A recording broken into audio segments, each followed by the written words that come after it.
Datorren ostegunean, urtarrilaren 30ean, Euskal Herriko gehiengo sindikal eta sozialak greba orokorrerako deia egin du eta Donostiako Bilduko udal taldeak bat egiten dugu deialdiarekin.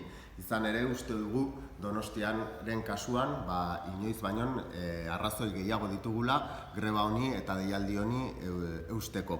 Neoliberalismoa bizitzak eta lurraldeak suntsitzen ari dela esaten ari gera, eta Donostiaren kasuan esan bezala oso argi gelditzen da hori, ez?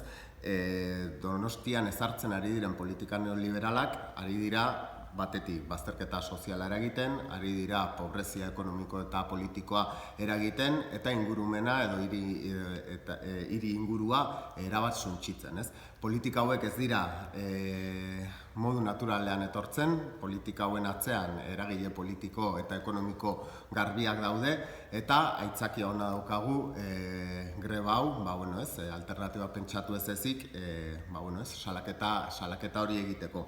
Esaten genuen inoiz baino argiago gelditzen direla arrazoiak, greba egiteko arrazoiak Donostian, izan ere orain arte hirian zeuden desorekak orekatu beharrean, are eta gehiago desorekatzen ari direlako, horren adibide ditugu esaterako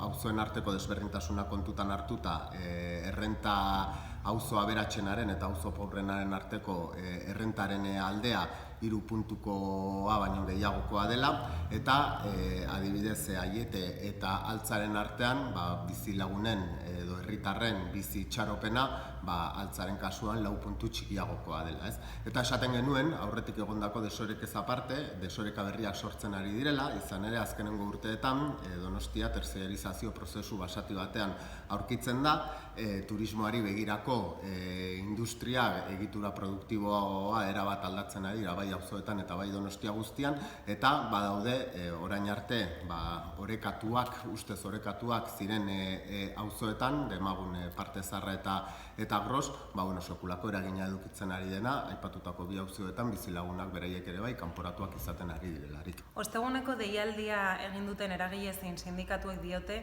momentu paregabea dugula lan baldintza duinak, pentsio duinak eta bizitza kalitate bat aldarrikatzeko, eta Bilduk bat egiten du deialdi honekin. Izan ere, guri hirian ere azkeneko urteetan eskubide sozialen galera bat eman da. Horren adibide da zaintza sektorean ikusten ditugun aldarrikapenak, langileen aldetik, emakumezkoen aldetik batez ere, etxez-etxeko laguntza zerbitzuan, Gipuzkoako adinekoen egoitzetan, eraikinetako garbitzaileen kasuan ere, eta astero ikusten dugu emakumezko hauen aldarrikapenei ez zaiela erantzunik ematen. Bestetik, astelehen ditugu Alderdi Ederreko lorategietan pentsionistak haien kezkak ere aldarrikatzen, eta datuek diote Donostian 4.000 pertsona bizi direla RGIa kobratzen, diru laguntza kobratzen, erdia pentsionistak dira eta kasu gehienetan emakumezkoak dira. Bilduren ustez, pausoak eman behar dira hirian ere emakume pentsionisten egoera hobetzeko, eta horren alde lan egin dugu azkeneko 2 urte hauetan. Ostegunan beraz, adibide hauek hartuko ditugu grebaren alde egiteko, grebarekin bat egiteko eta kaleak betetzeko gure eskubide sozial eta zibilen alde borrokatzeko.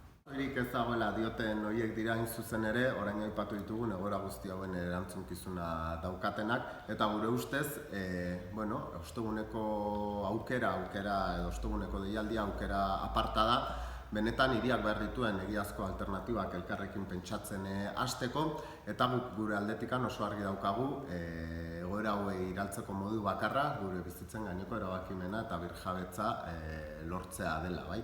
Burujabetza totala nahi dugun, burujabetza politikoa, baina baita gure bizitzen gaineko burujabetza ere bai, eta burujabetza horiek lortzeko nola hasi pentsatzen hasteko aukera aparta daukagu ostegunean, eta mugimenduekin batera hortxe gogera gu ere.